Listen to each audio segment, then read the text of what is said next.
खाद्य तेल के लिए अभी करना होगा इंतजार, टेंडर रद्द, सरकार का दावा 3 महीने का तेल एक साथ मिलेगा। हिमाचल में उपभोक्ताओं को सस्ते राशन के डिपो से तेल खरीदने के लिए अभी और इंतजार करना पड़ेगा। रेट पर सहमति न बनने पर सरकार ने टेंडर रद्द कर दिया है।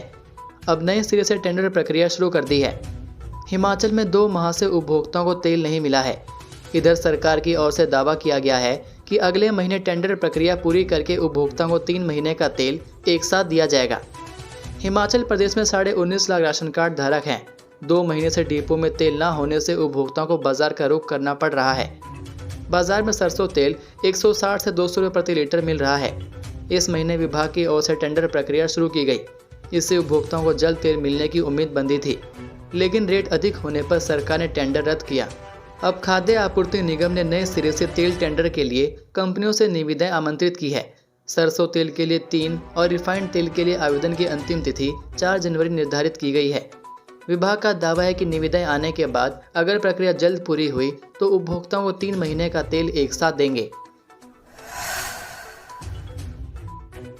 हिमाचल विधानसभा में लैंड सीलिंग एक्ट संशोधन बिल पास, इतनी जमीन ट्रांसफर कर पाएगी संस्था।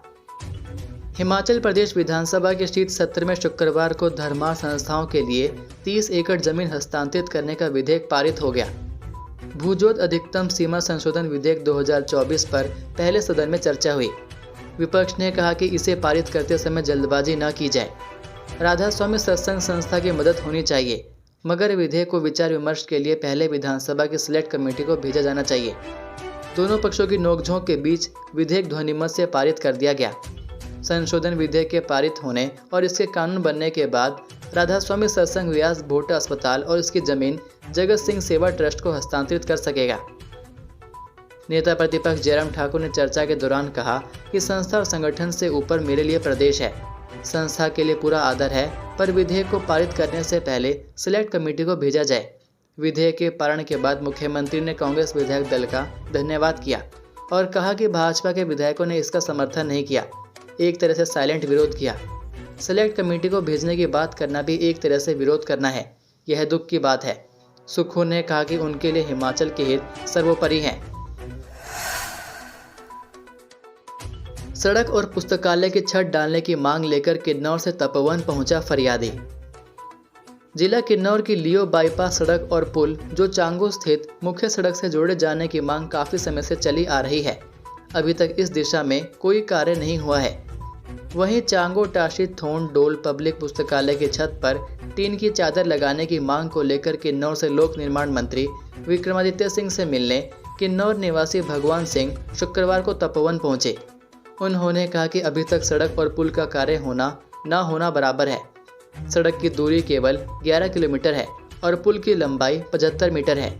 लियो से ऊपर रहने वाले कुछ किन्नौर का क्षेत्र है और बाकी स्पीति का क्षेत्र आता है। सीएम सुक्खू बोले 31 मार्च को ही नियमित होंगे 2 वर्ष का अनुबंध कार्यकाल पूरा करने वाले कर्मचारी। हिमाचल प्रदेश के मुख्यमंत्री सुखविंदर सिंह सुक्खू ने कहा कि 31 मार्च को ही 2 वर्ष का अनुबंध कार्यकाल पूरा करने वाले नियमित होंगे। विधायक डॉक्टर जनक राज, लोकेंद्र कुमार, कुमारी अनुराधा राणा और सुरेंद्र शौर्य के सवाल का जवाब देते हुए सीएम ने कहा कि वर्तमान में अनुबंध कर्मचारियों को मूल वेतन का 60% वेतन के तौर पर दिया जा रहा है। इन्हें वर्तमान में वार्षिक वेतन वृद्धि दिए जाने का कोई भी निर्णय सरकार ने नहीं लिया है। अनुबंध कर्मचारियों को वेतन आयोग की सिफारिशों के आधार पर वेतन नहीं जाता है। मुख्यमंत्री ने कहा कि प्रदेश के विभिन्न विभागों में रिक्त क्रियाशील पदों को प्रशासनिक आवश्यकता अनुसार भरा जा रहा है। मंत्रिमंडलीय उप समिति ने रोजगार सृजन के लिए अभी तक कोई सिफारिश नहीं दी है। हिमाचल प्रदेश विधानसभा में शुक्रवार को जीएसटी और एक्साइज विभाग की शक्तियां पुनर्गठित करने वाले 3 संशोधित विधेयक पारित हो गए हैं। मुख्यमंत्री सुक्खू ने वीरवार को सदन में हिमाचल प्रदेश में यात्रियों और सामान पर कर लगाने का संशोधन विधेयक 2024, कराधान संशोधन विधेयक 2024 और मूल्य परिवर्धित कर संशोधन विधेयक 2024 पेश किया था। शुक्रवार को सदन में तीनों विधेयक पारित किए गए। इन विधेयकों के तहत जीएसटी और एक्साइज विभाग के अधिकारियों की शक्तियों का उल्लेख किया गया है। पहले जीएसटी और एक्साइज एक ही विभाग था। कुछ समय पूर्व सरकार ने इन्हें 2 विंग में बांट दिया है। जीएसटी विंग जोन और सर्कल के तहत काम करेगा। एक्साइज विभाग जिला, जोन और सर्कल के तहत काम करेगा। प्रदेश सरकार ने इन दोनों विंग की शक्तियां केंद्र सरकार के नियमों के अनुसार ही आवंटित की हैं।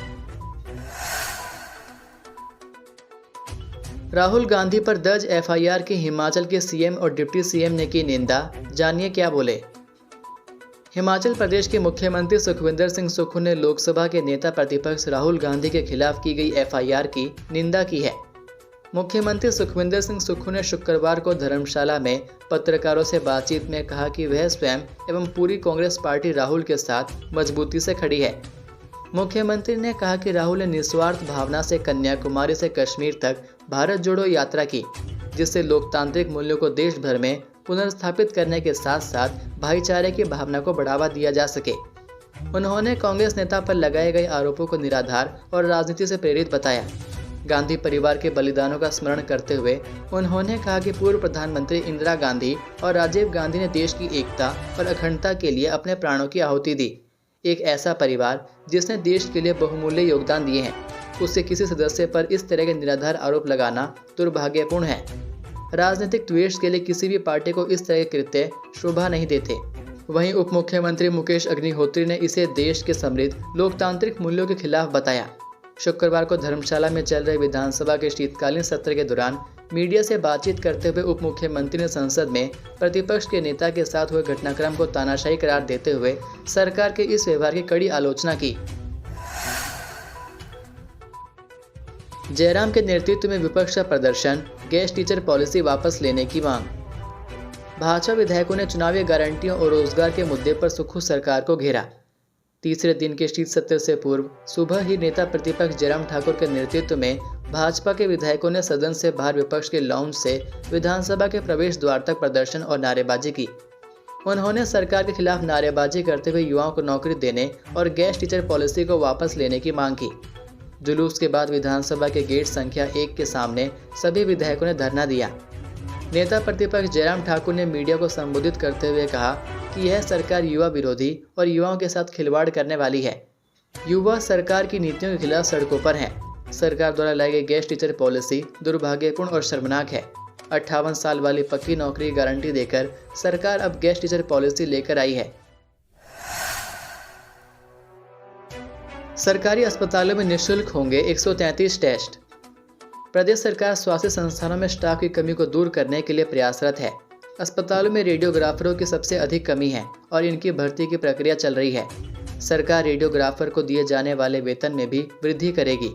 यह बात मुख्यमंत्री सुखविंदर सिंह सुक्खू ने धर्मशाला के तपोवन में विधानसभा के शीतकालीन सत्र के तीसरे दिन प्रश्नकाल के दौरान विधायक दीपराज के एक सवाल का जवाब देते हुए कही। उन्होंने कहा कि उनकी सरकार ने कभी भी टाइम सेट करके कार्य नहीं किया, बल्कि कागजों के साथ कार्य किया है। उन्होंने कहा कि प्रदेश सरकार आईजीएमसी शिमला में 133 टेस्ट निःशुल्क कर रही है, जबकि कमला नेहरू अस्पताल में 42 टेस्ट निःशुल्क हैं। सरकार हर विधानसभा हलके में एक आदर्श स्वास्थ्य संस्थान स्थापित कर रही है, जिसमें सभी विशेषज्ञ डॉक्टरों की उपलब्धता सुनिश्चित होगी। विधायक दीपराज ने सदन में सवाल किया कि आईजीएमसी में सभी टेस्ट नहीं हो रहे हैं, 90% टेस्ट बाहर हो रहे हैं। इससे मरीजों को मुश्किलें हो रही हैं। इसके अलावा करसोग अस्पताल से रेडियोग्राफर तक नहीं है। घाटे में चल रहे एचआरटीसी के 96% रूट। परिवहन निगम में सुधार के लिए बड़े स्तर पर प्रयास जारी हैं और निगम की आय में बढ़ोतरी हो रही है। यह बात उप मुख्यमंत्री मुकेश अग्निहोत्री ने शुक्रवार को विधानसभा में प्रश्नकाल के दौरान विधायक चंद्रशेखर के मूल सवाल के जवाब में कही। उन्होंने कहा कि एचआरटीसी के 96% रूट घाटे में चल रहे हैं। इसके बावजूद निगम ने न तो किसी कर्मचारी का वेतन बकाया है और न ही पेंशन की राशि बकाया है। परिवहन निगम सरकार से अनुदान लेकर अपने कर्मचारियों और पेंशनरों की देनदारियों को चुकता कर रहा है। यही नहीं, एचआरटीसी ने अपने ड्राइवरों और कंडक्टरों को उनके ओवरटाइम के बकाये का भी भुगतान कर दिया है और मार्च तक तमाम ओवरटाइम अदा कर दिया जाएगा।